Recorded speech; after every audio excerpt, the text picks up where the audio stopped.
Hi friends, welcome to MEL news. ఈ వీడియోలో రైతులకు సంబంధించి కీలక అప్డేట్ అయితే రావడం జరిగింది. దానికి సంబంధించిన పూర్తి వివరాలు మీకు ఎక్స్ప్లెయిన్ చేస్తాను. ఇక టాపిక్లోకి వెళ్ళిపోదాం. పోడు మళ్ళీ గోడు. పోడు భూముల్లో మళ్ళీ మొదలైన ఫారెస్ట్ అధికారుల దాడులు. రాష్ట్ర వ్యాప్తంగా ఏజెన్సీ జిల్లాలో ఇదే పరిస్థితి. టెంట్లు వేసేందుకు అధికారులు ప్రయత్నాలు. అడ్డుకుంటున్న గిరిజనులు, వాగ్వాదాలు, ఘర్షణలు. హక్కు పత్రాలు త్వరగా తేల్చాలనే విజ్ఞప్తులు. జూన్లోనే పట్టాలు ఇవ్వాలని డిమాండ్. మీకు మీరు చూడొచ్చు, జిల్లాల వారీగా కొత్తగూడెం, ఖమ్మం, నాగర్ కర్నూలు, వరంగల్, ములుగు, ఆదిలాబాద్, మంచిర్యాల, నిర్మల్, ఆసిఫాబాద్ జిల్లాల్లో ఎంతమంది దరఖాస్తు చేసుకున్నారు, ఎన్ని ఎకరాలకి ఏంటి అనేది అయితే మీకు క్లియర్గా అప్డేట్ అయితే ఉంది.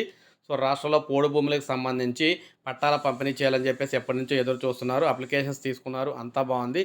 అయితే ఏం చెప్తున్నారు చూసుకున్నట్లయితే, వానాకాలం నాటికి పట్టాలు పంపిణీ.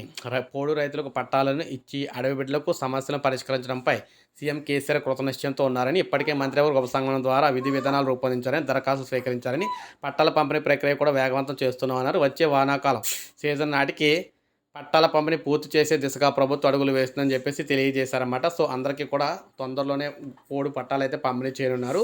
ఇది ఫ్రెండ్స్ ఈ వీడియో నచ్చితే లైక్ చేయండి. సబ్స్క్రైబ్ చేసుకోకపోతే మన ఛానల్ సబ్స్క్రైబ్ చేసుకొని ఫాలో అవుతానండి.